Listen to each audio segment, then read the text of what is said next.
Bem, amigos do Bola Presa, estamos de volta com mais um podcast. Eu sou o Denis. E eu sou o Danilo. E essa edição, não sei que número ela tá, porque ela está no futuro. Essa é uma edição Both Things Play Hard especial, porque nós dois aqui estamos de férias. Isso, nós não estamos aqui, estamos mandando pra vocês essa mensagem do passado, como se ela tivesse sido colocada dentro de uma garrafa e atirada no oceano. E era bom o passado, aí tava tudo bem. Aqui no futuro, não sei como vocês respiram esse ar aí. Não sei como é que é aí, sinto muito. A gente que, pra você ter uma ideia de que espaço-tempo a gente tá, a gente não sabe onde Kawhi Leonard vai jogar a próxima temporada. E eu espero que quando isso vá ao ar, o mundo já saiba, né? Que ele não fique enrolando a gente tanto tempo. Mas nesse momento estamos na feliz ignorância de viver no passado. Como torcedor do Lakers, estou aqui na esperança. Todo otimista que vai dar, vai saber o que eu vou achar no dia que entrar no ar essa porcaria. É verdade. Você aí, ouvinte do futuro, pode estar muito frustrado. E hoje é Both Things Play Hard só com perguntas sobre basquete. Eu fucei aqui os nossos arquivos. Perguntas do ano passado, do começo do ano, da semana passada, tá tudo misturado. Mas é tudo sobre basquete e vai ter uma outra edição. Ainda não decidi se vai entrar antes ou depois, tá tudo misturado. Com perguntas sobre outros assuntos, porque aí é como a gente celebra a off-season. Né? Isso, falando sobre bobagem. Mas tudo durante nossas férias, então perdoe qualquer ignorância basquetebolística aí se a gente falar uma coisa que vocês já sabem. Isso. Tenha carinho com a gente que está aqui viajando pelo espaço-tempo. Mas no passado ou no futuro, uma coisa nunca muda, que é o carinha do jabá. Boa! A gente é um blog, no passado e no futuro. A gente é bolapresa.com.br, então você pode entrar lá, tem vários textos para ler. A gente tem também os podcasts que saem todas as sextas-feiras, mas você pode assistir a gravação às quintas-feiras no YouTube.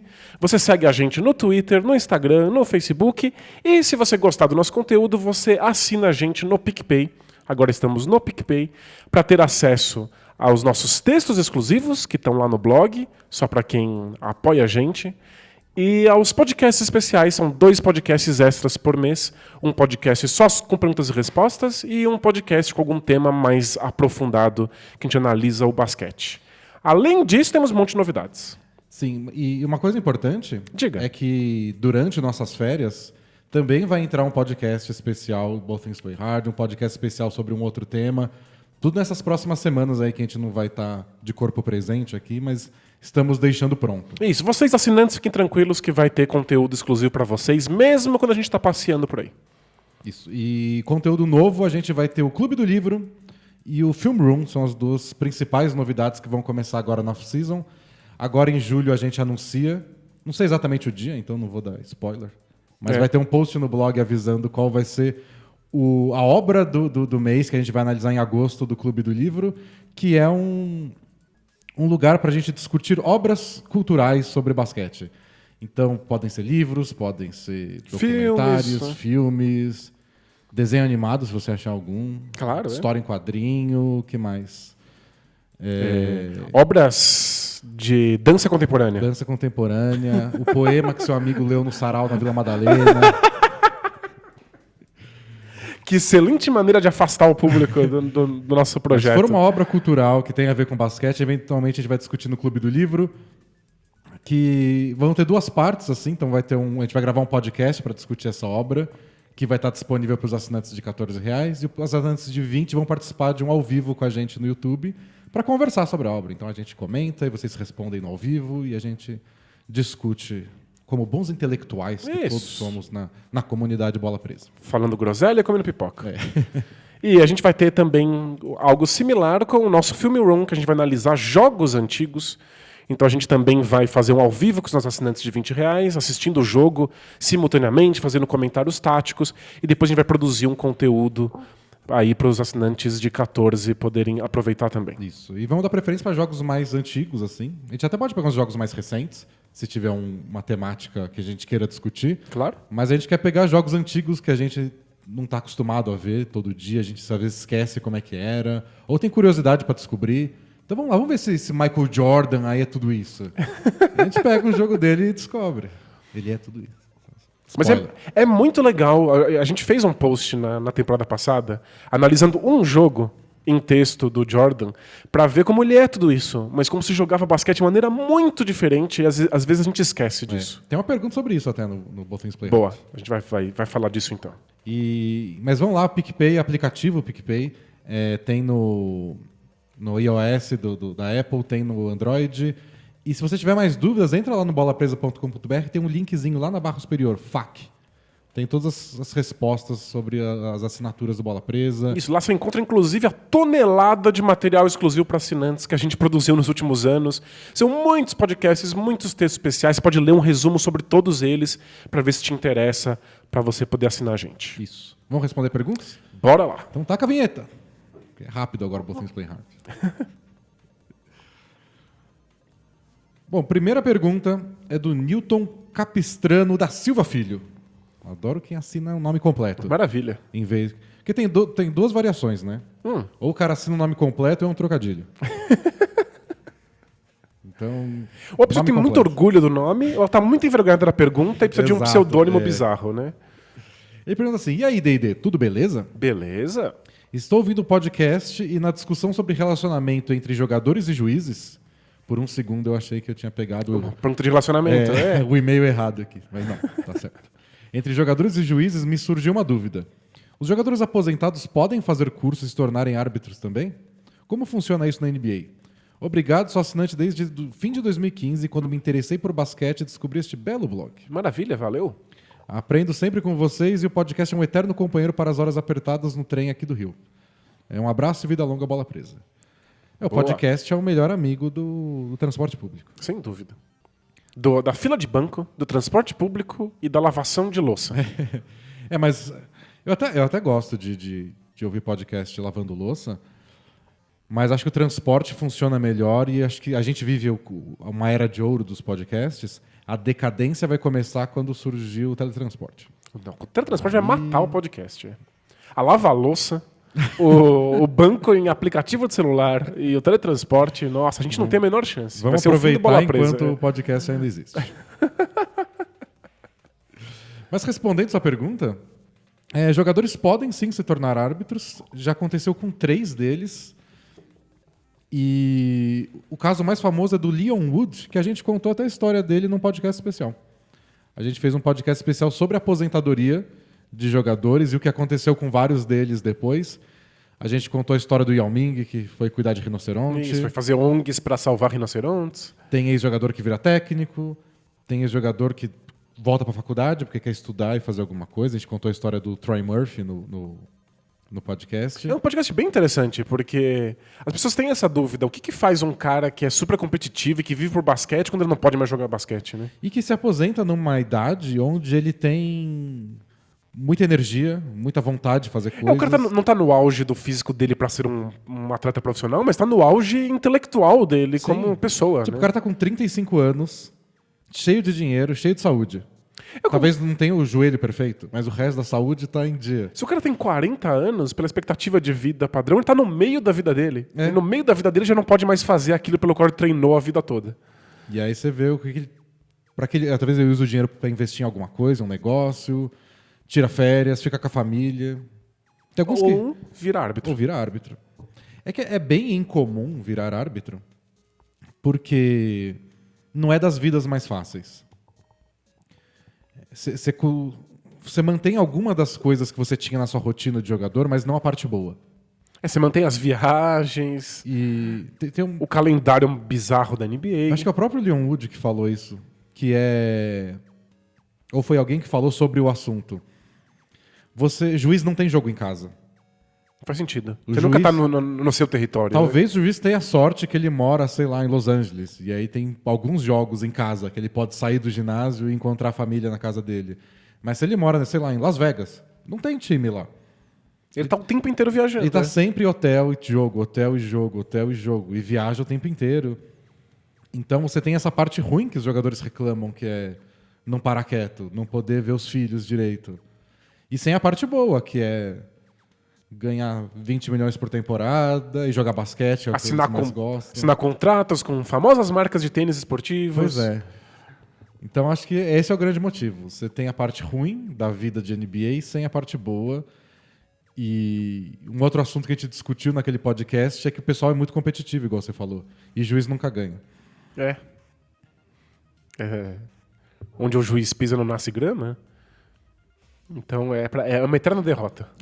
Ou você errou e comprometeu, ou você acertou e não fez mais que obrigação. E se você acerta, não é- ninguém lembra de você, ninguém te vê. Ninguém te fala assim, parabéns, olha, esse árbitro eu gosto. Ele vai apitar esse jogo? Caramba, ele é Nem bom mesmo. no NBA Awards, aquela palhaçada do NBA Awards, tem o melhor árbitro do ano. Não faz sentido. Então, é uma vida meio sem glamour. O cara tem que gostar de ser árbitro, o que, Ele tem que ter o fetiche por isso, que é mais uma daquelas coisas que a humanidade precisa, mas que não tem explicação. Depende que alguém goste disso, mas a gente não sabe por quê. É, tipo, por que alguém quer ser urologista? Não sei, mas não reclama. Alguém tem que Alguém ser. tem que ser, então, pô, sei lá porque ele gosta, mas ainda bem que ele gosta. Mas tem gente que gosta muito de ser árbitro. Tem gente que é apaixonada pela ideia. Ainda bem, senão não ia ter esporte. Quer dizer, ia ter Já pensou? aquele Ultimate Frisbee lá, que o pessoal é árbitro de si mesmo e dá um monte de confusão. Já pensou se o maior salário da NBA é o árbitro? Porque ele é essencial e ninguém quer ser, e um cara se sacrifica, e aí por isso ele ganha mais que o LeBron? Porque senão não tem jogo. Mas se ninguém quer ser, realmente você começa a ter mais demanda do que oferta. Pois é. Tá aí o mercado poderia enriquecer árbitros bilionários. Tá aí um... A gente tá no futuro, assim, falando do futuro, mas não tanto futuro. né? Não. Mas daria uma ficção aí. É que a Uma ficção ideia científica, distópica. em que os árbitros têm muito dinheiro. Tem muito poder. É que a ideia é que uma pessoa que goste de basquete, ela pode aprender a ser árbitro. Uma pessoa que goste de basquete não pode aprender a ser o LeBron James. Então, os salários tendem a corresponder a isso. Já imagina os árbitros entrando em campo em vez da torcida vaiar, tipo no futebol? Que é muito engraçado. O cara só entrou em campo. Filha da... Não, quando eu vi isso acontecendo... Porque não faz tempo que eu fui pela primeira vez no estádio de futebol e vi isso, achei bizarro. Ia ser legal a torcida aplaudindo. Obrigado, seu juiz. Valeu. Por essa oportunidade de entretenimento pra galera aí. Sem você, nada disso estaria acontecendo. Errar faz parte. Puto trabalho ingrato, a gente sabe. Bom, próxima pergunta Manda. é do questionador. É sobre aquele assunto que a gente falou mais cedo. Olá. Estava vendo jogos antigos dos anos 90 Ok. e os times pareciam bem mais físicos e menos táticos que hoje em dia. Até aí tudo bem. Porém... E continua. Será que um time organizadinho de hoje, sem muitas estrelas, ganharia, por exemplo, do Suns de 94, onde era bola no garrafão e paulada? Vida longa, bola presa. Então, esse é o problema. O motivo pelo qual esses times parecem menos táticos é que eles tinham menos possibilidades para serem feitas de acordo com as regras da NBA da época. Tipo, se você vai cogitar um time de hoje jogar com o Suns de 94, você vai ter que definir por que regras a gente vai jogar. Perfeito. Especialmente na defesa. A defesa é o que vai mudar tudo. Então, não sei, dependendo de que regra jogar, o resultado pode ser diferente. Nos anos 90 não existia a possibilidade de você fazer defesa por zona. Isso quer dizer que os times não precisam se preocupar com outras defesas que não sejam as defesas tradicionais. E aí o mano a mano dentro do garrafão faz muito sentido. Por exemplo, você sabia que a bola é para Michael Jordan. E você sabe que o cara que está marcando ele do seu time é incapaz de segurar ele no mano a mano. Você pode mandar um segundo cara para fazer uma marcação dupla? Não. Até o Michael Jordan segurar a bola na mão, você não pode mandar um segundo jogador. Senão é uma defesa ilegal e você é punido com uma falta técnica. Você não pode fazer a coisa mais comum hoje, que é colocar um jogador no meio do caminho. Um jogador que não esteja marcando exatamente o Jordan, esteja marcando o caminho possível do Jordan para a cesta, enquanto alguém marca o Jordan. Tipo, você sabe que o Jordan vai infiltrar. Então você deixa um cara marcando ele e um cara 3 passos atrás, Isso. né, na entradinha do garrafão. Ali na cobertura, quando o Jordan tocar na bola, já tem um cara que está ocupando o espaço que ele usaria para infiltração. Que é o que fazem com o Harden o tempo inteiro. E não é pra falar que era mais fácil pro Jordan. Certamente ele se adaptaria muito fácil aos tempos de hoje. Mas é outro jogo. Esse é o mais importante de perceber. É outra coisa acontecendo. E é por isso, por exemplo, que ficou mais difícil para pivô. É mais fácil congestionar o garrafão. Você começa a tomar muita cesta de pivô embaixo da cesta e fala, beleza, então a bola não chega mais lá.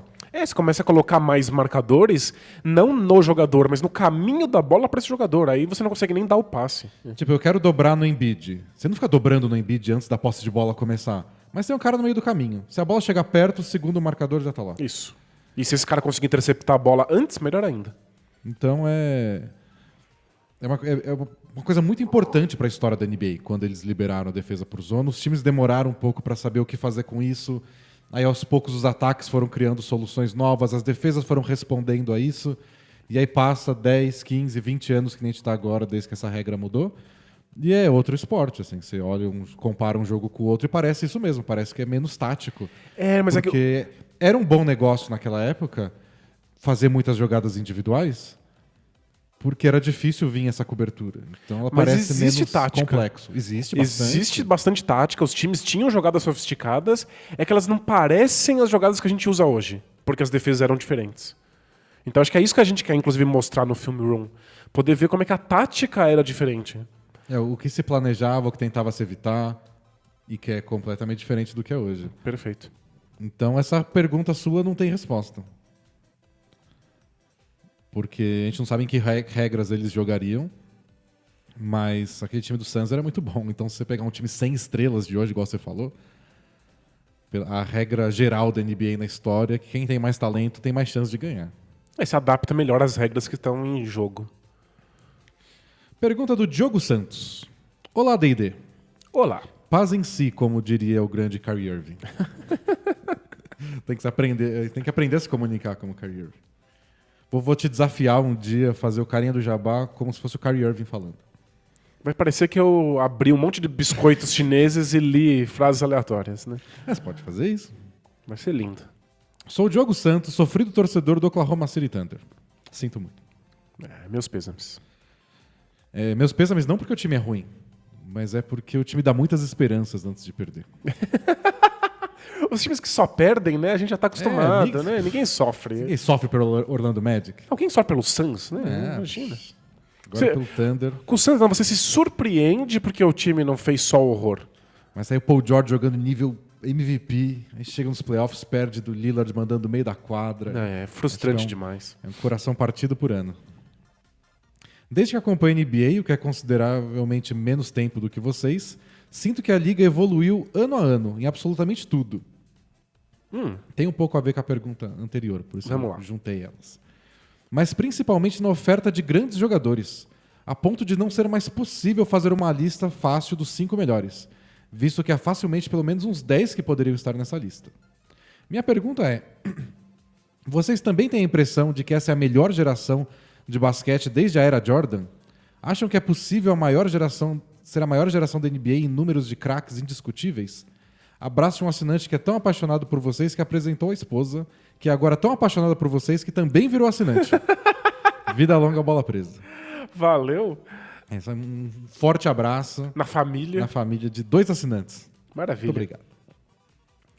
Você tem essa sensação de que a gente tem simplesmente mais talento hoje? Então, quando eu recebi a pergunta, eu comecei a fazer isso na minha cabeça e não cheguei em nenhuma conclusão. Porque tem essa história, né, de que a era imediatamente pós-Jordan não tinha um sucessor óbvio à altura, era a era de ouro, sei lá, do Shaquille O'Neal, do Tim Duncan.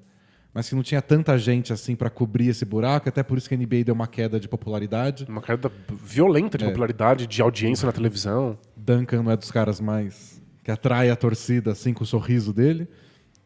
Ele é carismático do seu próprio jeito. Mas um jeito não óbvio. É um jeito que você se apega depois de 10 anos acompanhando por perto. Não é o cara que você vê na TV e você fica meio vidrado. E não sei, aquela época, vamos supor que começo dos anos 2000, era uma era mais fraca. Mas tinha o Shaquille O'Neal, tinha o Kobe, ainda mais novo do que o auge dele, mas o Kobe, tinha o Duncan, tinha o Allen Iverson nos melhores anos da vida dele. Tinha o Kevin Garnett. O Garnett nos melhores anos da vida dele, o Chris Webber nos melhores anos. Será que era muito pior do que hoje? De talentos individuais? Eu prefiro assistir o basquete de hoje do que o daqueles anos. Por uma série de razões, incluindo o que a gente falou agora de evoluções táticas. Eu acho que hoje é mais agradável de assistir.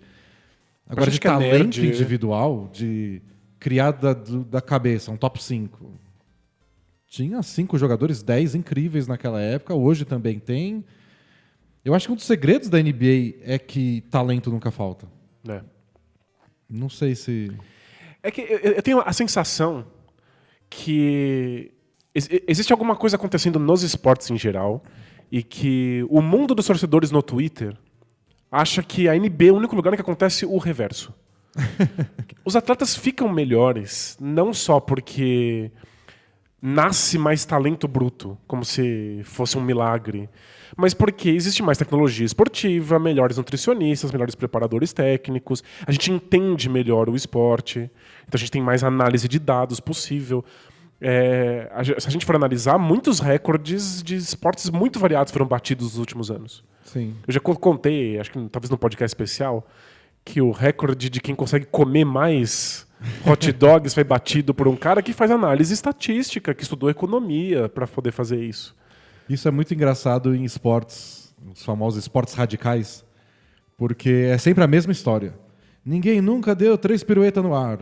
Aí os caras ficam tentando, aí passa uma década, aí o melhor da história dá 3 piruetas. Passa 2 anos, tem um moleque de 12 anos fazendo. Porque é um moleque de 12 anos que agora ele sabe o que procurar, ele já sabe, ele pode ver num vídeo no YouTube, ele analisa aquilo, ele vai conseguir um treinador, que provavelmente a geração anterior dele não tinha, ele vai conseguir os melhores equipamentos, então a tendência a modalidade é melhorar, como um todo já tem mais conhecimento, né?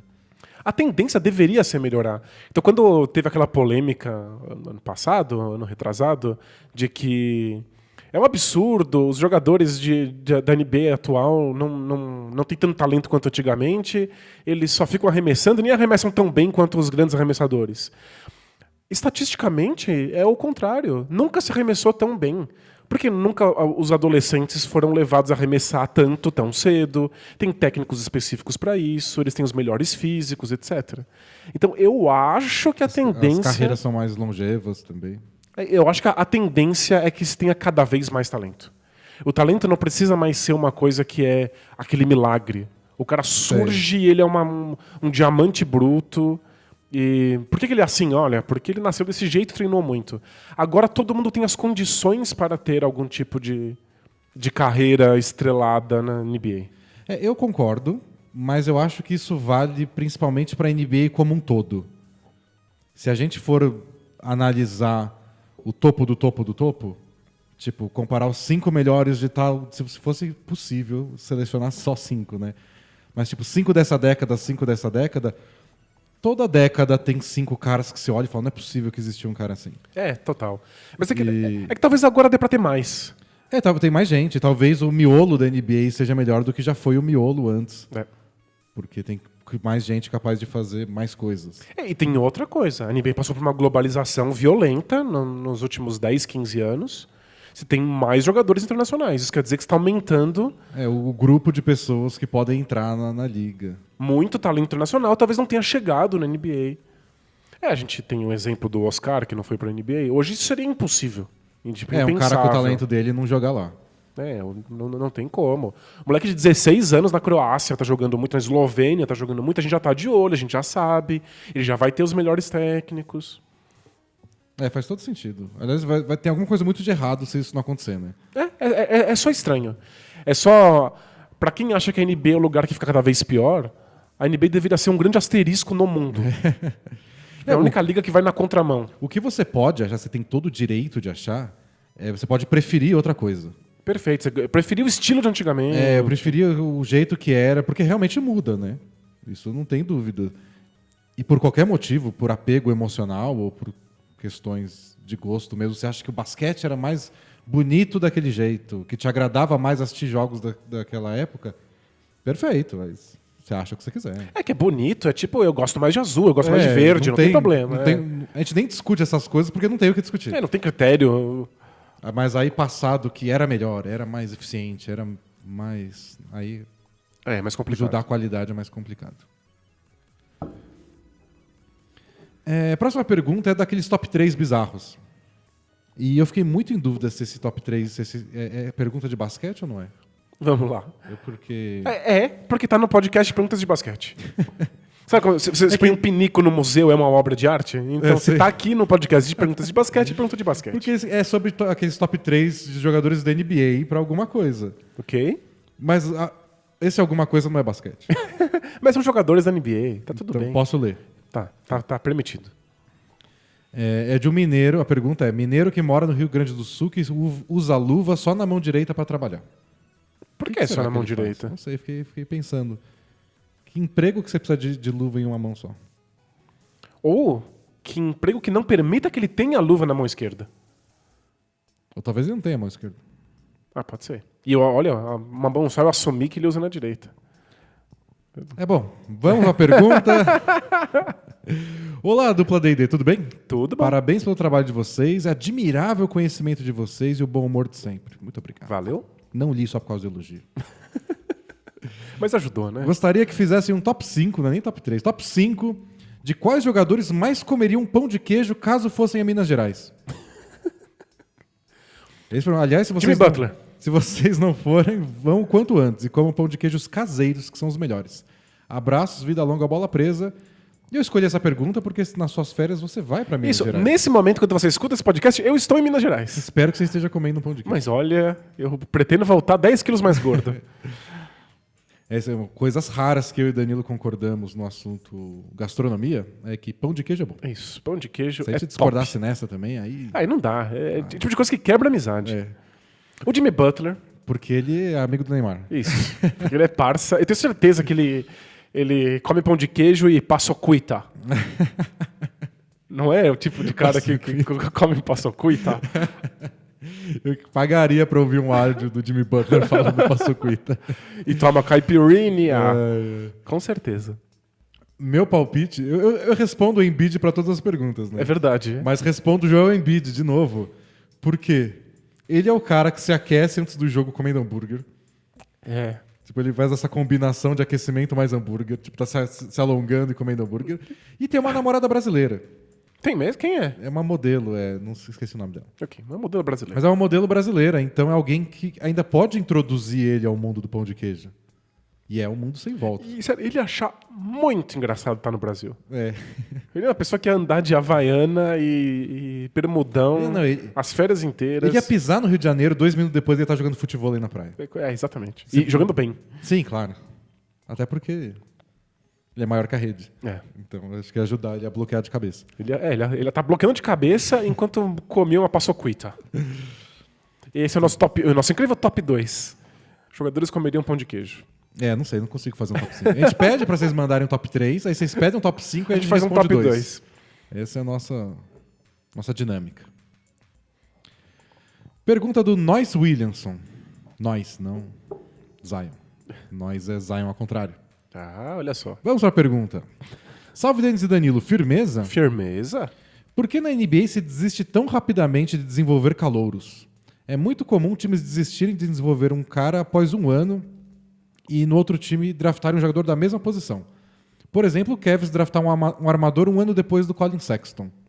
Não seria melhor ter mais paciência em desenvolver esses caras, como o Spurs fez tantas vezes? Valeu e vida longa, bola presa. Essa pergunta é difícil.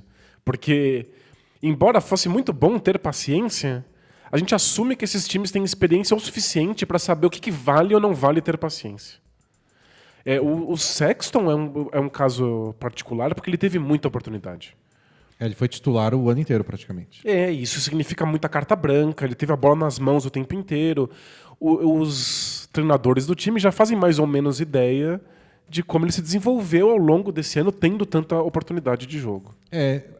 Os times têm sempre muito mais informação que a gente, isso é óbvio, mas eles têm mais ainda com esses caras, não é o caso do Sexton, mas com vários desses novatos que não jogam muito. Então a gente vê que esse cara não entra, mas aquele dia ele entrou, fez 10 minutos mó bons. Bom, o time assiste ele treinar todo dia. Eles sabem porque o cara não tá entrando. Acho que o caso do Cameron Payne é incrível. Porque ele tava no Thunder, o Thunder precisava de um armador e o Cameron Payne não entrava. Ele falou, não é possível. Eles têm que saber alguma coisa que a gente não sabe. E aí começam a vir as fofocas de que sim, eles sabem alguma coisa. Eles veem o Cameron Payne nos treinos e ele não parece um jogador de basquete. E a história engraçada, que não sabe se é totalmente verdade, porque é tão boa de se contar que pode ser mentira. Mas Nunca deixa a verdade estragar uma boa história. Que ele chegou no Bulls, que ele foi trocado naquela troca do Bulls que levou o Taj Gibson, né, pro Thunder. E teve o primeiro treino no Bulls, o pessoal se olhou e falou, não vai rolar. Porque eles puderam finalmente ver de perto, colocar eles em algumas situações que você nunca via ele no Thunder porque ele mal jogava. Mas, de qualquer forma, sim, os times deveriam investir mais nisso. Porque é difícil conseguir jogador bom, é difícil conseguir jogador médio. Porque todo mundo na NBA está bem informado, Todo mundo sabe quem é bom, quem é ruim. Então você pode ser sua melhor equipe de análise de desempenho e você descobre, esse cara é bom. Tá bom, outros 15 times também sabem disso. Como é que você vai conseguir ele pra você? E qualquer informação que seja certeira, certeza que esse cara é bom, ou certeza que esse cara vai ser bom, inflaciona o preço do jogador. Ter qualquer informação secreta ou esperança de que alguém se torne um bom jogador e os outros não sabem é uma vantagem, né? O que eu acho é que uma coisa não deve anular a outra. Então, por exemplo, no caso do Sexton. Sim, o Cavs deve investir no Sexton, porque custou caro, porque ele ainda é jovem, porque ele mostrou algum talento em toda a carreira universitária dele. Tem que ter alguma coisa ali. Então, seu trabalho como time é tentar tirar o máximo possível. Mas, ao mesmo tempo, isso não te impede de draftar um outro armador porque você acha que ele vai ser melhor que o Sexton. Perfeito, você tem uma garantia ali. Eu lembro quando eu acompanhava o draft... Nem quando eu comecei a NBA, até uns anos depois. Tipo, meio da década passada, eu era meio encanado com isso e depois eu fui percebendo que não é bem o caso. Então... Eu achava que o Bulls não deveria draftar o Derrick Rose. E um dos motivos era, eles já têm o armador, eles já têm o Kirk Heinrich, que é um bom armador. Isso, a gente gostava bastante dele. Mas e se eles veem que o Derrick Rose é melhor? Você não vai pegar o cara porque eu já tenho um cara dessa posição? Eles acham que o Heinrich pode se tornar um bom armador e que o Derrick Rose pode se tornar um MVP. Então. Então tem essa. Talvez o cara que eles pegaram esse ano, eu acho que vai ser melhor que o Sexton. É bem provável. Eu espero que eles não abram mão do Sexton, que não troque para uma escolha futura de segunda rodada. Mas que nem sempre pegar um cara da mesma posição significa abandonar ele. Isso é importante deixar. Mas vários times abrem mão e às vezes tem a ver com a situação de cada time. Por exemplo, o Danny Green foi um cara que o próprio Cavs abriu mão muito cedo e que o Spurs desenvolveu. Mas ele chegou no Cavs no momento que eles estavam brigando por título. Você não quer desenvolver um cara quando você está brigando por título, né? E aí você fica meio de escanteio mesmo. Ele não vai ter minutos. A gente viu o Warriors usar um monte de novatos para tapar buraco o tempo inteiro. Isso não é comum na NBA. Times que já estão consolidados, que têm rotações muito curtas nos playoffs, não vão colocar novato para jogar. Mas mesmo assim, o Warriors usou o Patrick McCall, depois usou o Jordan Bell. Mas esse ano eles não usaram aquele Jacob Evans. É verdade. Porque não deu certo. Tipo, foi mais uma escolha de fim de primeira rodada. Nos outros anos eles escolheram bem, pegaram caras que estavam prontos para ajudar. Nessa aí não conseguiram. Esse aí eles não conseguiram, não tem o que fazer. O ideal pro Evans era jogar 300 minutos, ganhar experiência. Mas o Warriors olhou e falou, nessa situação esse ano não dá. E é um time que é muito focado nisso, em draftar pessoas que podem ajudar imediatamente. E o Spurs tem toda uma política, ele citou o Spurs. Eles draftam jogadores que têm um perfil específico, que é um perfil de jogadores que gostam de treinar, que sejam abertos a serem transformados e lapidados em alguma coisa diferente. Não é todo jogador do draft que você pode draftar e continuar trabalhando nele por ano, sabendo que o cara está feliz com isso. Alguns só querem minutos, alguns querem estar em quadra, e às vezes você não pode entregar isso. E sabe uma coisa que o Spurs tem que vários times não têm? Estabilidade. E uma coisa que acontece muito é troca na direção do time em algum nível. Ou troca o general manager, ou troca o técnico. E isso muda tudo. Porque às vezes o general manager troca por um cara, ou drafta um jogador novinho, e fala, não, acho que esse cara vai ser muito bom, ele só precisa trabalhar isso, aí o manager é mandado embora. Chega um cara novo, olha e fala, então, nunca gostei desse cara, eu assisti ele no universitário, não dava nada por ele. Não aposto nada nele. Não sei por que trouxeram ele para cá. Perfeito. A chance de investir e desenvolverem nele é muito menor do que a chance de simplesmente enfiar em qualquer troca, dispensar. E fora que o medo de que você seja o general manager demitido, ou o técnico demitido, faz com que você não queira ficar insistindo num jogador que não está dando resultado por muitos anos. Também Sua cabeça fica prêmio. Sua cabeça dá prêmio para esse ano. Eu preciso de resultado agora, não vou ficar botando esse moleque para aprender. Vou trocar ele por qualquer coisa aí. Então, tem todos esses... Um exemplo que ficou mais famoso nos últimos anos é o do Magic Johnson trocando o D'Angelo Russell. Ele chegou e o Russell já estava lá, e ele ficou meio... Eu não gosto desse cara, né? Não gosto desse cara. Ele era armador, e o Magic Johnson nunca disfarçou o quanto ele era apaixonado pelo Lonzo Ball. Juntou tudo. Um cara que ele não gostava, que não foi ele que draftou, e no ano seguinte tinha um cara da mesma posição que ele era apaixonado. Então, eu vou trocar o D'Angelo Russell. Agora aí, toma essa. vendo de fora é esquisito. Por que o Lakers desistiu tão cedo? Mas mudou quem estava tomando a decisão. O plano fica todo diferente. Então era um plano num ano, virou outro plano no outro, e o jogador fica lá no meio, tipo, o que eu faço? Faz sentido. E no fim das contas o Magic Johnson estava errado. Como acho que em tudo na passagem dele pelo Lakers. Bom, a gente avisou no começo que a gente não sabe que fim vai levar o Kawhi Leonard. Mas as notícias é que ele está em contato com o Kawhi Leonard, que ele se reuniu com o Kawhi Leonard. O Magic Johnson? É. Ele quer ajudar o Lakers ainda? Sim. Tudo que ele toca vira merda. Sim. É o toque de merdas em vez do toque de Midas. Nos negócios dele dão certo. Ele virou um bilionário porque tudo que ele toca vira ouro. Agora, como manager foi o exato oposto. Mas, bom, tem toda série de fatores.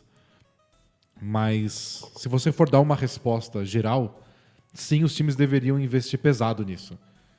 Do tipo, deveriam ter pessoas na comissão técnica focadas em desenvolver os jogadores jovens, porque, na pior das hipóteses, são bons ativos que você troca por alguma coisa mais valiosa do que se você deixar eles mofando. Faz sentido. Próxima pergunta é do Vinícius. Olá, D&D. Meu nome é Vinícius e eu sou da Manchester Carioca, São Gonçalo. São Gonçalo? Deve ser uma cidade portuária. É isso? Eu chutaria que sim, mas... Industrial? Não sei o que faz ser a Manchester Carioca, mas gostei. Já quer visitar e espera a neblina. Esse aqui é mais um relato do que uma pergunta, mas acho que você pode falar um pouco sobre isso. Vamos lá. Porque eu sei que no Poco Pixel tem um exemplo parecido. Manda. Comecei a gostar de basquete muito recentemente, de forma bem diferente. Sempre simpatizei com algumas pessoas e times que ultrapassam a NBA, como Curry, LeBron, o Lakers. E o time que eu sempre simpatizei mais, o Knicks. Ixi. Porém é o Knicks. Porém, nunca me aproximei do esporte pra valer. Até que surgiu o jogo NBA 2K19.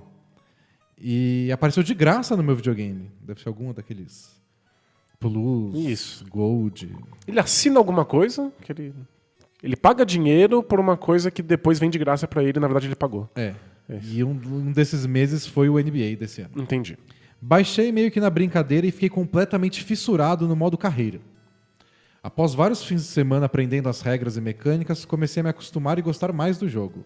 Procurei então um podcast e encontrei o Bola Presa. Olha só, bem-vindo. Aí eu viciei no podcast, acompanhei mais da metade dos playoffs com vocês e me diverti bastante.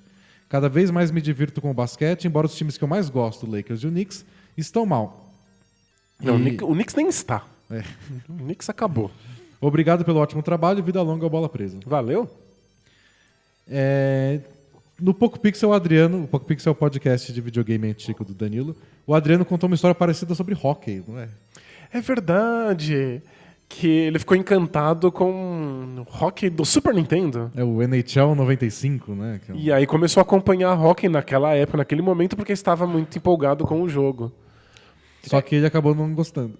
Isso, real, esporte real. Porque não é assistível, porque não dá pra ver o puck. Mas tem isso, às vezes a gente se encanta com o pensamento de um esporte. A NBA parece legal, você vê pessoas encantadas, a marca tá em todo lugar, esses times são maiores do que a vida, então você vê o LeBron em todos os lugares. Mas é difícil fazer esse salto do conhecer a NBA de longe e entender o que é a NBA, o que é o esporte. A gente não sabe as regras. É muito engraçado, a gente quer fazer análise tática e falar sobre as minúcias da NBA e do basquete, mas tem muita gente que acha isso assustador porque sequer sabe quais são as regras mesmo. Tipo, quando é 2 pontos, quando é 3? Por que esse toco foi cesta? E por que esse toco valeu? Porque o goaltending é uma regra meio esquisita. A bola está na descendente. Pra quem não sabe, a gente fez transmissão ao vivo dos jogos das finais da NBA, em que a gente foi interagindo com o público, fazendo os comentários em tempo real. E tinha o pessoal perguntando pra gente por que às vezes a falta é cobrada na lateral e às vezes a falta vira lance livre.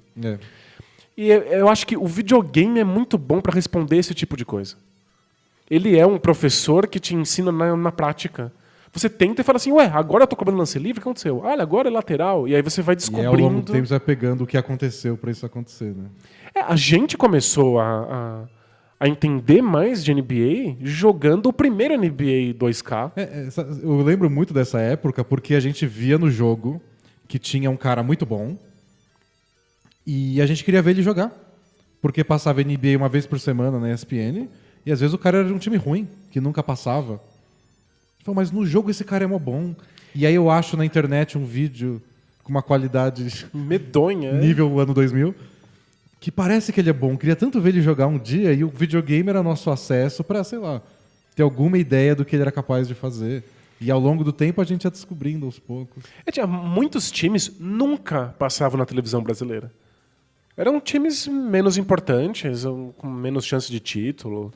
Hoje tem 2 emissoras passando mais de 2 ou mais jogos por semana e tem times que quase nunca passam. Imagina com uma só passando um jogo. A gente não tinha muito sem acesso. League Pass, Não existia League Pass. A gente fazia miséria para conseguir assistir uns canais na China, numa internet precária. E isso já foi uns anos depois. No ano desse primeiro jogo do NBA 2K, que é 2000, não tinha nem isso. E aí o videogame era contato com os jogadores, ajudava a gente a conhecer os elencos, porque a gente também não tinha muito acesso à informação. Eu lembro da gente jogar com o Richard Hamilton. Sim. Que era ruim. Ele tinha lá um rating, um nível que o jogo dá para os jogadores que era baixo, mas a gente via que ele acertava os arremessos. A gente falava, olha, isso é interessante. E aí a gente ia fuçar os códigozinhos do jogo lá para ver o perfil e via que ele era muito bom no ataque, ruim na defesa. A gente falava, talvez seja isso que aconteceu. Aí quando anos depois ele foi pro Pistons, o Pistons começou a passar na TV, a gente já sabia o que esperar dele. E no fim ele melhorou bastante na defesa. Exato, mas ele era um excelente arremessador de meia distância. É. Então isso é interessante, às vezes o videogame te ensina as regras do jogo, te ensina a dinâmica da coisa, te ensina algumas bases táticas e te coloca em contato com coisas que você não consegue ou não sabe como ter contato no mundo real. Eu acho uma excelente porta de entrada. Eu também. E o jogo é bom, né? Cada um prefere um ano. O 2018 era melhor que o 2019, mas... Em geral, os jogos da 2K são bons. É isso. Próxima pergunta. É o amigo do Carmelo Anthony. Olá, dupla. Meu nome é Bruno. Tenho 20 anos, sou de São Paulo, terra do maior cemitério da América Latina. Jura? A gente mora aqui. Eu não fazia ideia. Essa ele mandou em abril. Eu vou ler o PS dele antes. Tá. Até para dar o time. O contexto. PS, dia 29 de abril é meu aniversário e seria topsíssimo receber um parabéns de vocês. Feliz aniversário em julho! Feliz aniversário ano que vem. Eu tinha separado essa pergunta para ler na semana do aniversário dele, acabou esquecendo, passou. Mas estou lendo sua pergunta agora. Isso, você fez aniversário mesmo assim, tá tudo bem. Aí diz assim, eu sei que estamos nos playoffs, abril, e não devemos falar de times que fedem. Talvez seja por isso que não tenha lido. Isso, e agora pode. Agora pode. Porque estamos na off-season.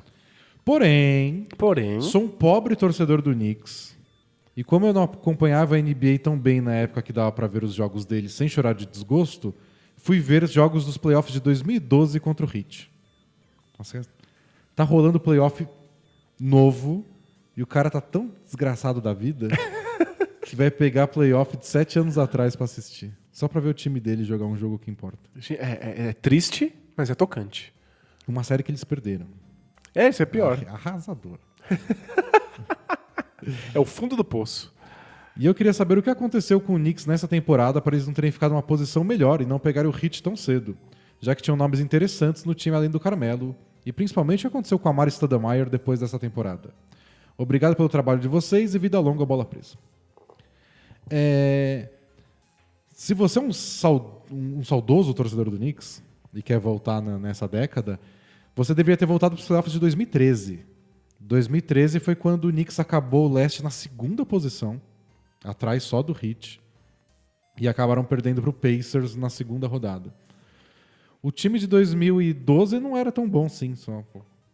Não tem muito o que dizer. Ele estava se transformando no que ia ser o time de 2013. Porque ele estava deixando de ser aquele time do Mike D'Antoni, e foi quando o Mike Woodson assumiu. E o Mike Woodson transformou o time numa coisa mais moderna.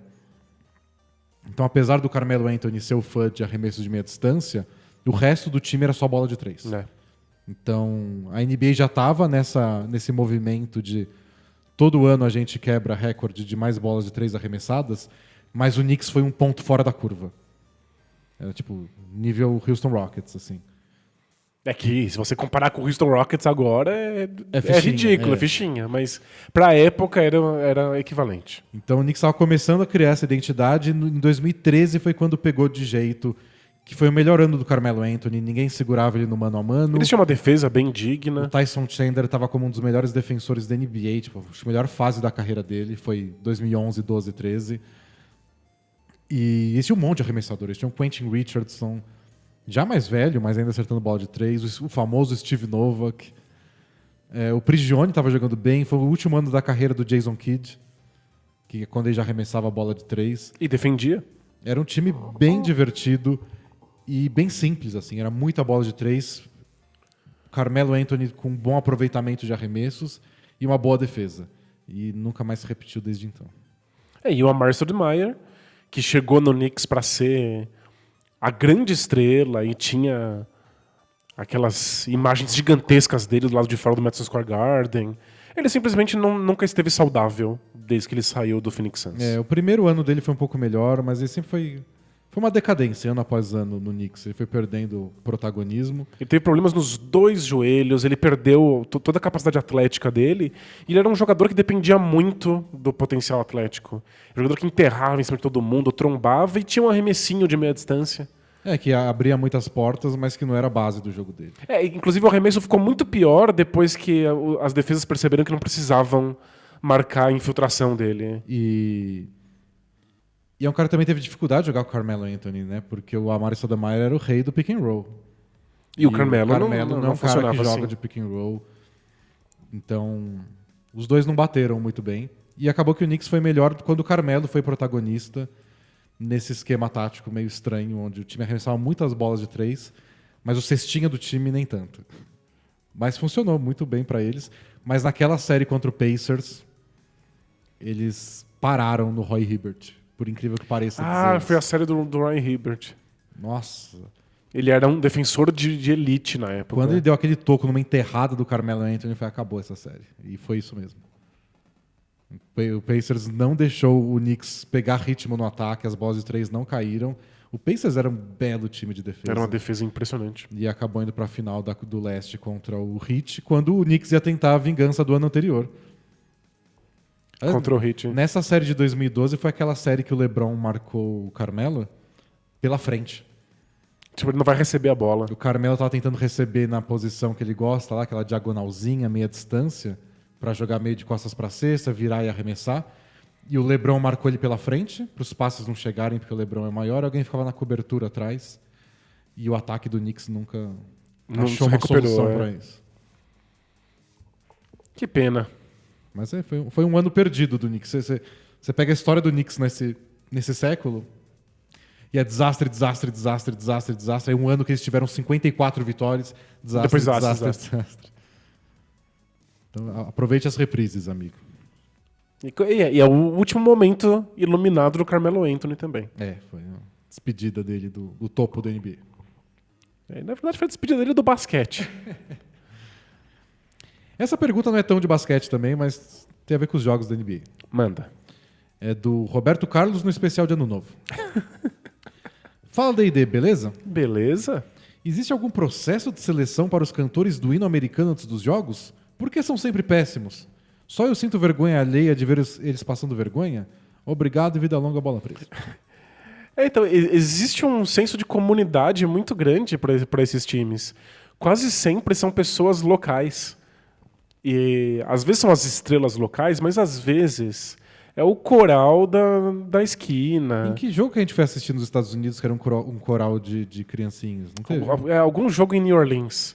E aí um pedaço da arquibancada estava tomado por pais e mães. E por outras criancinhas. Que vibraram muito quando eles cantaram o hino. Mas aí, bom não foi. Não, eram Mas foi crianças. bonitinho. Eram crianças desafinadas cantando num coral medonho. Mas é isso, faz parte.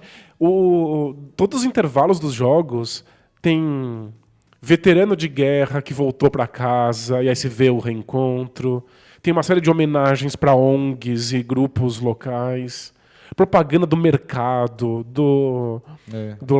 da loja de frango frito da cidade. No final eles agradecem todo mundo que foi lá, porque às vezes uma empresa local levou todos os funcionários para aquele jogo, eles agradecem. É uma coisa muito bairrinho. A gente não tem noção, porque parece um negócio internacional e bilionário. É porque a coisa bairrinho não passa na transmissão da TV, porque não faz sentido passar. Mas tá ali e é muito forte e aparece na transmissão da TV nos caras que cantam o hino nacional. E alguns times abrem, tipo, se inscreva aí pra cantar o hino. E aí eles escolhem quem eles acham legal. Às vezes é uma criança de 15 anos que tá lá da escola e quer virar cantora e a mãe escreveu, vai lá. Às vezes alguém virou meme. Lembra quando o menininho do LeBron James foi chamado pra anunciar os jogadores de uma partida? Foi do Kings e Cavs, acho que na época, ainda pra ele poder anunciar o LeBron James. É isso, é fofura. Eles pegam as pessoas da região. E tem essas coisas que você falou, tem veterano que vai cantar o hino. Se o cara gosta de cantar, tem policial, bombeiro. E eles lidam muito bem com isso. Eles são muito respeitosos, eles têm um senso de comunidade bem forte, ninguém tá preocupado se é bom ou ruim. O tema do negócio não é esse. Não é. Você não tá indo pra ver um espetáculo. Mas há um pouco de vergonha alguns, sim. Não, sem dúvida. Mas eu fiquei assustado de como eles vão à loucura quando tem qualquer membro das Forças Armadas. Nossa, isso é. Eles piram. Entra o cara lá só pra dar um tchauzinho porque ele voltou essa semana. Aí tá ele lá com o filho e dá um tchauzinho pras pessoas. O estádio vai à loucura, o ginásio. É impressionante. Isso, entendo que, pelo que a gente sabe dos Estados Unidos, é mais forte em alguns lugares que outros, mas do que a gente vê de ginásio da NBA, em todos. Talvez seja mais forte em alguns, tipo... Em San Antônio era bem pesado. Muito, a gente viu pessoalmente lá no ginásio. E eles não têm um uniforme camuflado à toa, que é bem feio, de passagem. É o pior uniforme da NBA. Mas é porque a gente vai usar essa coisa feia porque a gente quer homenagear as Forças Armadas. Eles têm uma relação bem próxima. Pergunta do Fernando Keller, que é desenvolvedor de software, feliz assinante de 20 mangos e residente da Bela Vista. Terra de algo que eu ainda não descobri. Precisa andar mais pelo bairro. Olá, D&D, tudo certo? Tudo certo. Comecei a acompanhar a NBA de fato há pouco tempo e, olhando a história da liga, reparei que no fim da temporada regular aparecem umas letrinhas dos lados dos classificados para os playoffs. Z, Y e X, por exemplo. Imagino que seja algo referente a seeds dos playoffs, mas não encontrei nada concreto. Podem dar uma iluminada? Vida longa, bola presa. Você anotou aí? Porque eu não sei de cabeça. Eu anotei. Quando você vê a classificação da NBA... Você entra no site da NBA ou entra no Google, coloca lá. Se tem um xizinho do lado do time é porque ele está classificado para os playoffs. Isso. Se tem um Y é porque ele já garantiu o título da sua divisão. E se tem um Z é porque ele garantiu o título da conferência. Isso. Não serve pra nada ter título da divisão da conferência, mas eles levantam lá uns banners bonitos no ginásio. Até porque se ganhou a conferência, não é tipo quando o cara ganha os playoffs do Oeste. Não, ele garantiu a melhor campanha da temporada regular. É um marco simbólico, mas tabelas da NBA costumam marcar isso. Mas o xizinho que é o mais importante é para os times que passaram para pós-temporada e bolinha é nos times que já estão desclassificados, que não podem conseguir. O Y já foi mais importante no passado, porque garantir título de divisão te colocava obrigatoriamente entre os 4 primeiros. Mas a NBA tirou isso. Então você pode ganhar sua divisão e acabar em 7º e abraço. Você é 7º. E depende da tabela que você estiver vendo, às vezes eles dizem exatamente qual é a divisão que foi ganha. Então às vezes você vê lá do lado do nome do time tá assim, SW. Quer dizer que ele ganhou a Sudoeste. Exatamente. E assim por diante. Agora, muita gente deve se perguntando, desses iniciantes que a gente fala que está começando agora, tem divisão? Que diachos é isso? Não se preocupe. Não serve pra nada. É só pra ajudar eles a não terem que viajar demais. A única coisa que a divisão influencia é a quantidade de jogos que você faz contra algum time. Então, por exemplo, você está na divisão do Pacífico, que fica no Oeste. Você vai enfrentar todos os times do Leste 2 vezes, uma em casa e uma fora. Dos outros times do Oeste, você pode enfrentar ou 3 ou 4. Da sua divisão é sempre 4. Isso, porque você está mais perto, é mais fácil jogar com essas pessoas. Então, os times da divisão Pacífico todo ano se enfrentam 4 vezes. Das outras divisões, da Sudoeste e da Noroeste, às vezes 3, às vezes 4, e varia de ano para ano.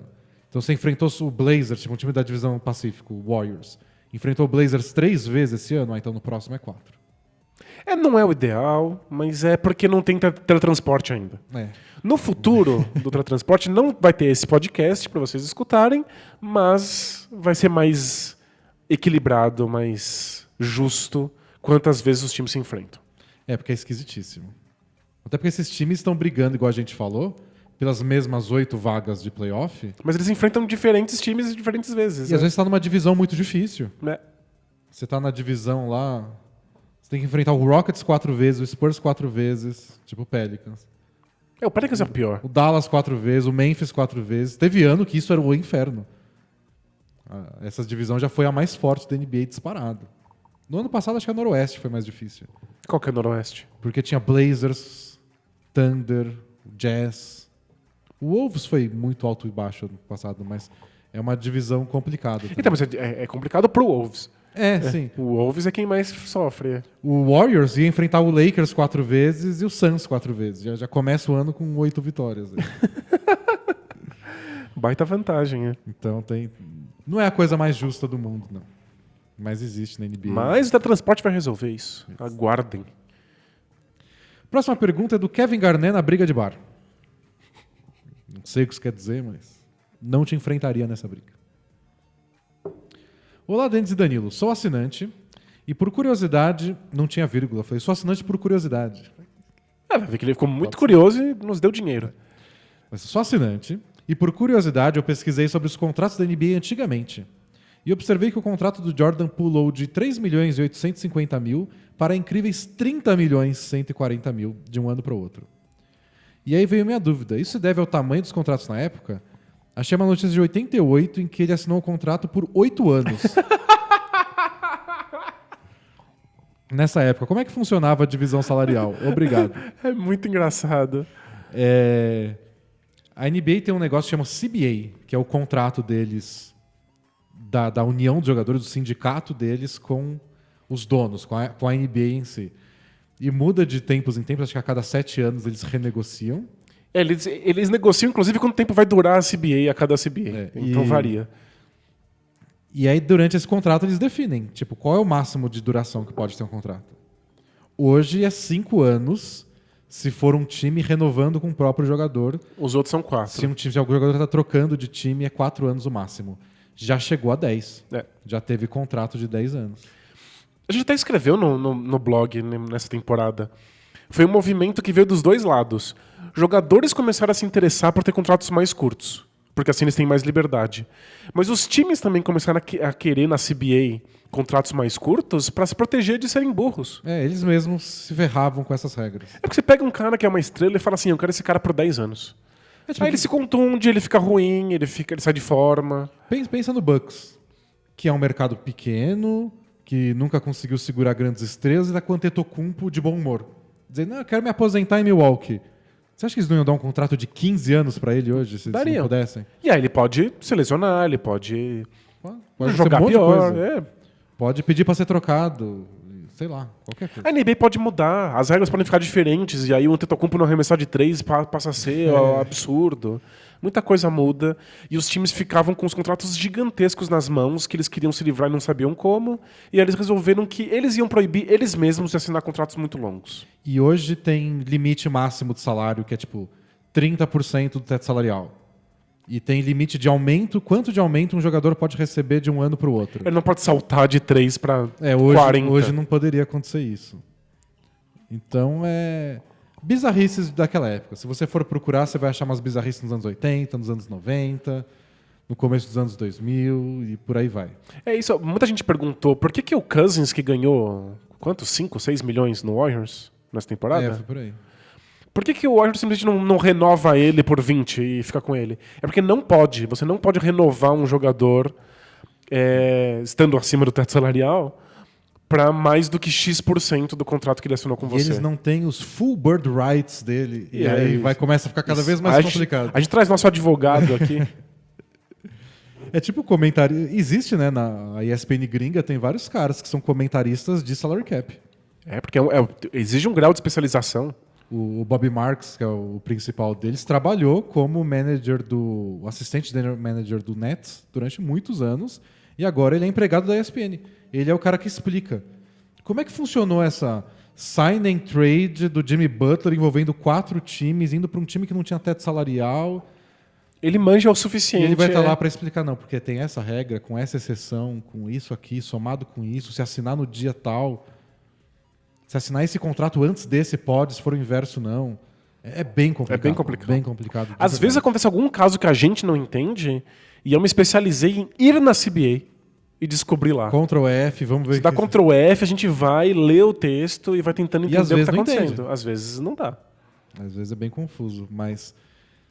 Quando você acha que você entende, aí acaba esses 7 anos da CBA, eles fazem um monte de mudança. E aí você precisa de alguém, de um advogado, explicando o que mudou. E eu, sinceramente, não lembro como eram as regras. Eu sei, essa história é famosa do salário dele pulando, porque ninguém na época ganhava 30 milhões. E o Jordan ganhava. Então essa história é famosa, mas eu não lembro das regras, assim, detalhadamente, por que ele pôde receber isso, por que outros jogadores não recebiam. Mas essa do contrato de 8 anos era bem comum. Nos anos 90 começou a acontecer isso com um novato. O cara entrava na NBA e assinava um contrato de 10 anos. Aconteceu, acho que com o Glenn Robinson, que foi a primeira escolha do draft de 96. Porque o cara fala, eu quero segurar essa estrela pra mim. Aí essa estrela é o Kwame Brown. E aí a NBA criou a escala salarial dos novatos. Então hoje, quando o novato entra na NBA, ele não negocia o contrato dele. Já está predeterminado. Se você foi draftado na posição 8, você tem 4 anos de contrato nesse valor, tal. Não tem o que fazer. Você quer ganhar mais que fosse draftado antes. Treinasse mais. Não dormisse e estudasse. Enquanto você está dormindo? Tem um Zion Williamson treinando. Mas é isso. Essa foi a última pergunta que eu separei para hoje. Maravilha. Deu mais de 1 hora, conversamos bastante. Talvez editado fique um pouquinho menor. Mas deu para matar uma sexta-feira aí de não deixou vocês sem podcast. Deu para matar a saudade. Matar a saudade. Lembrar que a gente está de férias. Isso. Mas que a gente volta em agosto com o Clube do Livro para os assinantes. Estreia em agosto. Verdade. Nossos podcasts convencionais e... muitas novidades, porque aguardem que vai ter coisas interessantes, inclusive os nossos assinantes vão ter a vida facilitada em breve. Isso. E agosto também vai ter o começo, acho que é no fim de agosto, né, da Copa do Mundo. A gente vai trocar umas palavrinhas sobre a Copa do Mundo. E vai ter o campeonatinho aí também. E vai ter o campeonatinho bola presa de basquete amador. Não sei se rende 1 hora de discussão de alto nível, mas vai render uns vídeos engraçados. Sem dúvida nenhuma. Se você não viu ainda os logos e os nomes dos times, corre lá no bolapresa.com.br e dá uma espiada. Isso. Então valeu, pessoal. A gente volta em breve com algum outro podcast gravado ou com a gente voltando de férias. Não sei que ordem isso vai entrar no ar, mas voltamos em breve. Isso. Muito obrigado, pessoal. Valeu. Tchau. Tchau, tchau.